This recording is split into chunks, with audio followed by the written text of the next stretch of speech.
अहाना ने अपनी सासू माँ को अपनी मीठी मीठी बातों में ऐसा फंसाया कि बेचारी सासू माँ फूड फेस्टिवल में फूड स्टॉल लगाने के लिए तुरंत मान गईं, जैसे जादू हो गया हो।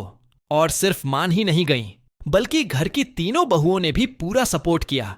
नई नई डिशेस बनाने में अहाना का हाथ बटाया। अहाना तो पूरे जोश में थी। उसने सासू माँ से कहा, देखना माँ, मैं ये कंपटीशन जीत कर दिखाऊंगी और घर में थोड़े पैसे भी ले आऊंगी। आखिर कब तक घर पर बैठे रहेंगे। लेकिन कहानी में ट्विस्ट आया। ठाकू माँ ने किचन में जाकर सब छानबीन करनी शुरू कर दी। और तो और, अहाना के लिए सबसे बड़ी मुसीबत तो तब आई जब अर्जुन को पता चल गया कि अहाना ने भी इस कंपटीशन में हिस्सा लिया है। अब तो घर में तूफान आना ही था। हद तो तब हो गई जब पुलटू दादा ने अहाना को थप्पड़ तक मार दिया। और कमाल की बात देखिए, ठाकू माँ ने भी अपने बेटे का ही साथ दिया, यानी गलत का साथ दिया। लेकिन यह सब दुर्गा देवी से बर्दाश्त नहीं हुआ।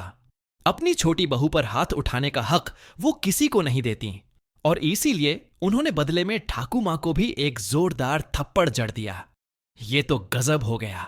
और अर्जुन, जब उसे पता चला कि अहाना ने फिर से झूठ बोला है, तो इस बार भी उसने अहाना का साथ नहीं दिया, बल्कि सारा गुस्सा अहाना पर ही निकाल दिया।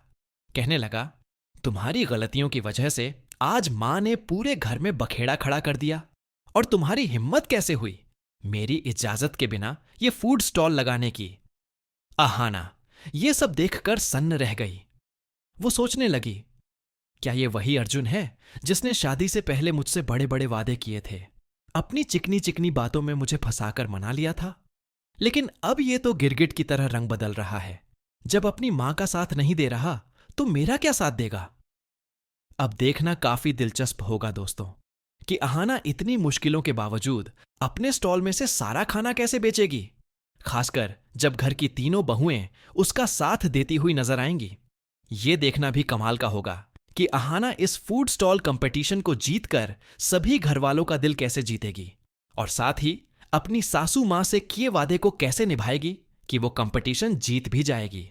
और हां, कमाल की बात यह है कि बहुत सारे कस्टमर अहाना के फूड स्टॉल में आकर खाना खाते हैं, और अहाना को तो काफी प्रॉफिट होने वाला है। यह सब देखकर सासू मां भी अहाना की समझदारी, पढ़ाई लिखाई और तेज तर्रार स्वभाव की कायल हो जाएंगी।